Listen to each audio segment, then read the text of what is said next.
Doctor صاحب میں اس پہ آؤں گا ذرا، جس آیت کا میں نے حوالہ دیا، معراج کا جو پورا واقعہ ہے، معراج، اسرا اور معراج جسے ہم کہتے ہیں، اس کا ایک ذکر تو سورہ اسرا کے اندر پہلی آیت میں، اور ایک سورہ نجم میں بھی اس کا کچھ ایک ٹکڑا ہمیں ملتا ہے۔ یہ جو سورہ اسرا کی جو میں نے آیت ابھی تلاوت کی تھی، اس میں اللہ تعالیٰ فرماتا ہے کہ تاکہ اپنے بندے کو اپنی نشانیوں میں سے کچھ نشانیاں دکھائے، یعنی وہ حکمت اللہ تعالیٰ بتا رہا ہے۔ میں چاہوں گا ذرا اس کو واضح کیجئے گا اور اس پہ تبصرہ فرمائیے گا۔ بسم اللہ الرحمن الرحیم، نحمدہ و نصلی علی رسول الکریم۔ واقعہ اسرا و معراج جو ہے یہ جناب نبی کریم صلی اللہ علیہ وسلم کے خصائص میں سے، آپ کی خصوصیات میں سے ہے کہ بالکل ایک منفرد واقعہ اور منفرد چیز آپ کے ساتھ ہوئی، اور جس طرح بھی مفتی صاحب نے یہ فرمایا کہ یہ جسم کے ساتھ ہوئی، تو اس کی کیا حکمت اور کیا چیزیں اللہ پاک دکھانا چاہ رہے تھے۔ تو رسول کریم صلی اللہ علیہ وسلم جو فرماتے ہیں وہ یہ کہ میں حتیم کے پاس آرام کر رہا تھا، جو روایت میں آتا ہے حضرت ام ہانی رضی اللہ تعالیٰ عنہ، ان کے گھر پہ آپ استراحت فرماتے کہ اتنے میں فرمایا کہ آنے والا ایک آیا اور اس نے مجھے کہا کہ چلیے سوار ہو جائیے سواری پر، اور وہ پھر وہاں بیت اللہ کے پاس لے کے گئے، اور شق صدر کا واقعہ بھی اس دوران ہوا کہ آپ کا سینہ تھرا، فرماتے کہ مجھے ہنسلی سے لے کے ناف تک میرا وہ سینہ چاک کیا گیا اور میرے دل کو نکال دیا گیا، پھر سونے کا ایک تشت لایا گیا، اس کے اندر پانی ڈال کے اس کو زمزم لایا گیا، اس زمزم سے دھویا گیا، پھر اس کے اندر نور حکمت بھر دیا گیا، اور یہ کر کے آپ صلی اللہ علیہ وسلم کے سینہ تھر کو پھر دوبارہ بند کر دیا گیا۔ ایک نشانی تو بڑی نشانی یہ اللہ پاک نے رسول کریم صلی اللہ علیہ وسلم کو دکھائی۔ پھر جب یہاں سے آپ سفر پہ سوار ہو گئے تو آپ نے فرمایا کہ کیسی سواری لائی گئی، اس سواری پہ مجھے سوار کیا گیا۔ اچھا، یہ سواری ایسی تھی جو روایت میں آتا ہے کہ یہ کبھی بھی کسی اور ہستی کے استعمال میں نہیں آئی۔ جنت سے حضرت جبریل علیہ السلام کو جب اللہ تعالیٰ نے بھیجا تو حکم فرمایا کہ جنت کی سواری لے کے جائیں، اور اس طرح حضرت محمد مصطفیٰ صلی اللہ علیہ وسلم کے لیے فرمایا کہ ان کو سوار کر کے لائیں۔ تو یہ سواری ایسی تھی جو پہلی مرتبہ رسول کریم صلی اللہ علیہ وسلم کے استعمال میں آئی، جس کو براق کے نام سے ہمارے یہاں سیرت میں یاد کیا جاتا ہے۔ آپ صلی اللہ علیہ وسلم اس پہ سوار ہوئے تو یہ تھوڑی سی اس میں ایک جلال آنے لگا، تو حضرت جبرائیل علیہ السلام نے فرمایا کہ بھئی تم پہ بہت بابرکت ہستی سوار ہے، تو بہت سنبھل کے چلنا۔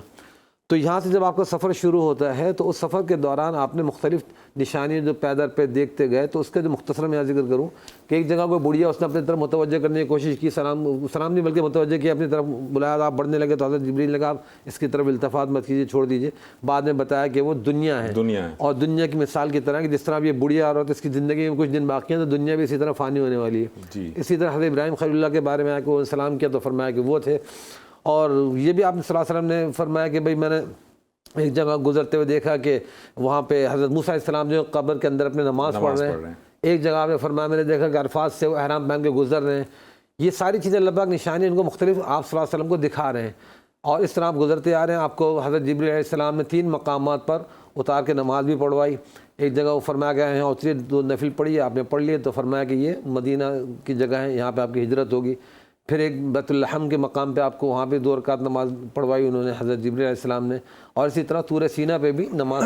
بتایا کہ جی یہاں پہ اللہ پاک حضرت موسیٰ علیہ السلام سے ہم کلام ہوتے تھے۔ اب یہ ساری نشانیاں جو آپ صلی اللہ علیہ وسلم کو اس اسرا کے سفر کے دوران بالکل مشاہداتی طور پہ آپ کو دکھائی جا رہی ہے کہ یہاں سے آپ دیکھتے ہوئے پہنچ گئے وہاں پہ اپنے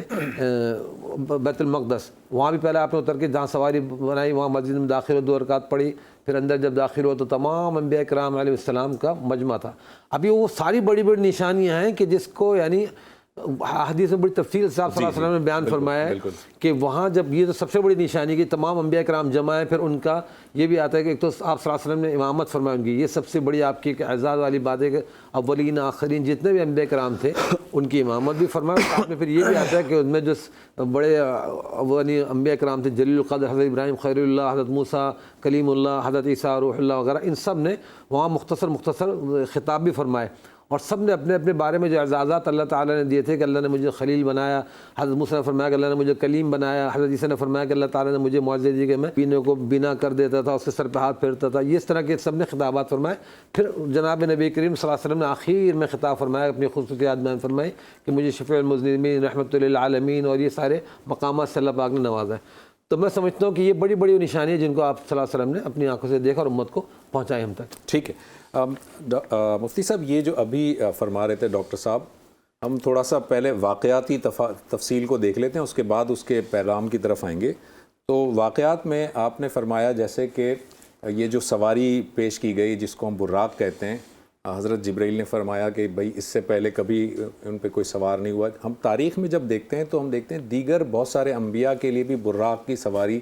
موجود تھی. حضرت ابراہیم علیہ السلام کے بارے میں بھی آتا ہے. تو ذرا میں چاہوں گا اس کی بھی وضاحت کیجیے گا. دوسرا ایک بہت امپورٹنٹ نقطے کی طرف ڈاکٹر صاحب نے اشارہ کیا کہ جب وہ حضرت ام ہانی کے گھر پہ تشریف فرما تھے تو آپ کو جو ہے وہ حضرت جبرائیل علیہ السلام آئے, پھر آپ کا سینہ مبارک کو چاک کیا گیا, اس میں حکمت بھری گئی. تو سوال یہاں یہ پیدا ہوتا ہے کہ حکمت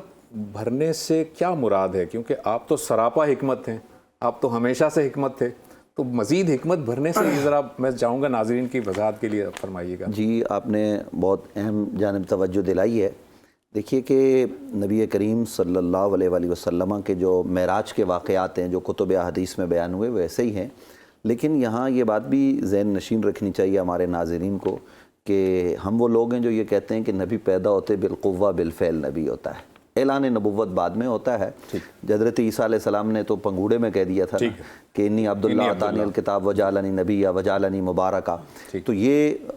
باتیں ہمیں پیش نظر رکھنی چاہیے. باقی یہ ہے کہ یہ اللہ رب العالمین کا کرم ہے کہ اس نے کب کیا اعزاز دیا, کس طریقے سے نوازا, یہ تمام. لیکن یہ بات جو آپ نے فرمائی کہ نبی سراپا حکمت ہوتے ہیں, اس میں تو کوئی دو رائے نہیں ہے. یعنی اعلان نبوت کے بعد سے, اس سے پہلے بھی اور اعلان نبوت کے بعد سے اعلانیہ جو معاملات ہوئے وہ سر انجام دیے گئے. یہ اعزازات کی بات تھی.